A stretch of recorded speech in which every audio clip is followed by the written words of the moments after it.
Salut, c'est Raphaël Oma. Bienvenue dans Le Smoothie, votre podcast de préparation mentale. Je vous donne rendez-vous chaque mercredi pour partager ensemble un smoothie et voir quels sont les ingrédients nous permettant d'améliorer notre bien-être et nos performances.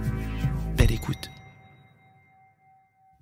Salut les smoothers et les smootheuses, bienvenue dans ce 199e épisode du smoothie. Vous préparez tout, mais êtes-vous prêt ou prête ? Le match intérieur commence. Alors, titre un peu mystérieux peut-être, titre un peu mystérieux. Vous préparez tout, mais êtes-vous prêt ou prête ? Le match intérieur commence. Pourquoi est-ce que je vous parle de ça ? Pourquoi je vous parle de ça ? Parce que, en fait, j'ai eu, je ne vais pas dire une prise de conscience, mais il y a 2 jours, je discutais avec un entrepreneur, une personne à son compte, et finalement, ça m'a remis en lumière parfois ce décalage entre le fait d'avoir tout préparé, d'avoir tout ce qu'il faut pour agir, et que pour autant, il y a cette tension, ok, j'ai tout, mais suis-je prêt ? C'est-à-dire, suis-je intérieurement prêt ou prête pour mon objectif ? Si je prends le milieu du sport, par exemple, ça pourrait être dans certains sports avec des personnes à un niveau, alors là plutôt amateur bien entendu, mais si je prends l'exemple du triathlon, on peut avoir des fois des personnes qui ont le superbe vélo, le vélo qui théoriquement va super vite, avec les super roues, avec le superbe casque, etc. Pour autant, sommes-nous triathlètes une fois que nous avons cet équipement ? Dans le milieu entrepreneurial, ça peut être parfois des personnes qui ont un très joli site internet, qui ont énormément réfléchi pour trouver le nom de leur entreprise, qui ont de superbes brochures, un superbe logo, une très très belle carte de visite. Et pour autant, voilà, on a eu une sorte d'illusion qu'avoir tout ça était un moteur de progression. Alors, cette illusion, on la comprend très facilement parce qu'en fait, c'est rassurant. C'est rassurant de se dire que nous avons le superbe équipement pour rentrer sur le terrain ou pour aller faire le triathlon. C'est rassurant de se dire que notre site est vraiment très joli, qu'on l'a fait faire par un professionnel ou par une professionnelle. Voilà, ça nous rassure aussi. Et ces éléments extérieurs à nous donnent l'illusion d'avancer. Alors, peut-être que je suis un peu dur quand je dis que ça nous donne l'illusion d'avancer. Ce que je veux dire, c'est que ça ne me semble pas fondamental à ce moment-là. Ça nous donne, donc, selon moi, une illusion d'avancer, une illusion de nous préparer, mais pour moi, on évite à ce moment-là tout le travail qui est le plus difficile. Le travail le plus difficile, ça va être de confronter nos représentations mentales, de les questionner. Quand je dis de les confronter, c'est-à-dire de les soumettre à d'autres personnes, d'argumenter, peut-être avec d'autres entrepreneurs, peut-être avec des prospects, des personnes qui pourraient demain devenir nos clients, de se confronter à nos propres doutes, de se confronter au refus, de se confronter au marché, on pourrait dire de se confronter d'une certaine façon à la compétition.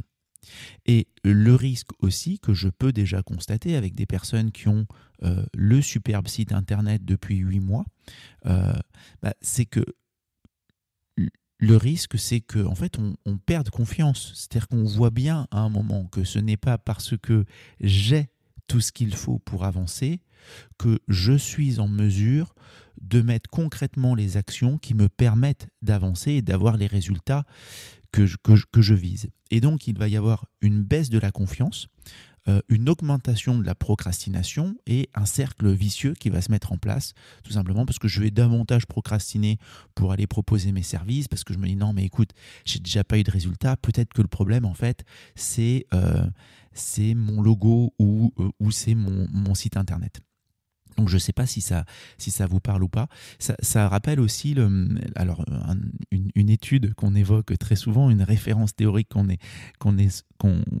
évoque très souvent dans le cadre de la préparation mentale, c'est le sentiment de l'auto-efficacité. L'auto-efficacité, donc, c'est justement la conviction que nous pouvons être efficaces dans tel ou tel contexte, dans telle ou telle situation.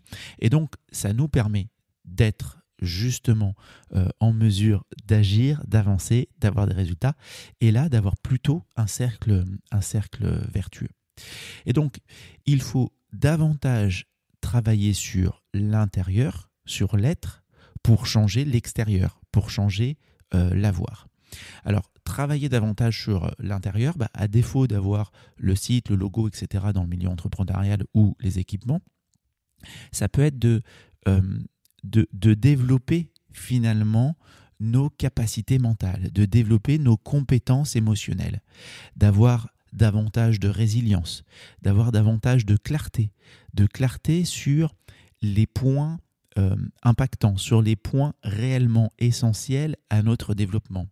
Ça peut être aussi de travailler davantage notre humilité. Encore une fois, j'aime à répéter que l'humilité et la confiance sont les deux faces de la même pièce de monnaie. C'est parce que je suis humble que je suis à l'écoute, c'est parce que je suis humble que je suis en capacité de me remettre en question, que je suis en capacité de continuer d'apprendre des autres. Et cette humilité me permet d'avoir davantage de confiance.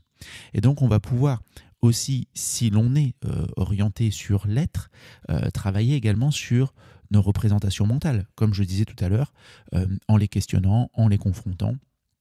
Et dites-vous aussi que travailler sur l'être, pour moi, c'est un peu comme travailler sur les fondations d'une maison. Je le redis, c'est rassurant de travailler sur l'avoir, c'est rassurant de travailler sur notre site internet, sur notre brochure, sur nos équipements, sur la montre qui va bien quand on veut faire un trail, parce qu'on a l'illusion d'avancer et parfois ça fait peur de travailler sur l'être parce qu'en fait on ne voit pas réellement ce qu'on a mis en place. J'ai souvent cette image aussi de l'architecte et du maçon. Pour moi, l'architecte, c'est travailler sur l'être, c'est travailler sur la vision, c'est travailler sur les plans, c'est se questionner sur ce que l'on va pouvoir mettre en œuvre, donc c'est de l'être. Et le maçon, après, il va faire le plan et c'est parce qu'on va faire ce plan, qu'on va l'appliquer, qu'on va avoir de nouveaux résultats. Donc, en conclusion, les amis, je veux vraiment dire, bien évidemment, que je ne dénigre surtout pas l'avoir. Je dis juste que pour moi, l'avoir est la conséquence de l'être. Voilà, c'est parce que je suis entrepreneur, c'est parce que j'ai cette posture entrepreneuriale. Je reprends l'exemple là de cette personne, mais on peut avoir le même discours, la même réflexion, la même posture en disant c'est parce que je suis sportif, c'est parce que je suis prêt ou prête à m'entraîner de telle manière, c'est parce que j'ai telle vision sur le plan d'entraînement que j'aurai tel ou tel résultat demain au semi-marathon de ma ville ou aux 10 km ou aux 5 km. C'est pas parce que j'aurai les baskets de telle marque, les chaussettes comme ci, comme ça, etc. Voilà, bon, les amis, j'espère quand même que ce smoothie de fin d'année vous aura plu, que cette réflexion entre l'être et l'avoir aussi vous aura parlé, aura eu un écho en vous. Et je vous pose une petite question, du coup, c'est de voir pour vous ce qui pourrait changer éventuellement si vous arrêtiez de vous demander ce qu'il vous manque pour réfléchir plutôt à qui vous voulez devenir. Voilà les amis, je vous souhaite une très belle fin de journée. Si ce smoothie vous a plu, n'hésitez pas à le partager, n'hésitez pas à revenir vers moi. D'ailleurs, même s'il ne vous a pas plu, partagez-le et revenez vers moi, nous pourrons discuter. À très bientôt, salut. Merci d'avoir écouté cet épisode jusqu'au bout. Ce smoothie vous a plu? Alors partagez-le avec des proches ou mettez-nous la note de 5 étoiles sur votre plateforme d'écoute. Et si vous le souhaitez, poursuivons la dégustation de smoothie ou échangeons sur les réseaux. Je serai ravi d'avoir vos retours et vos questions.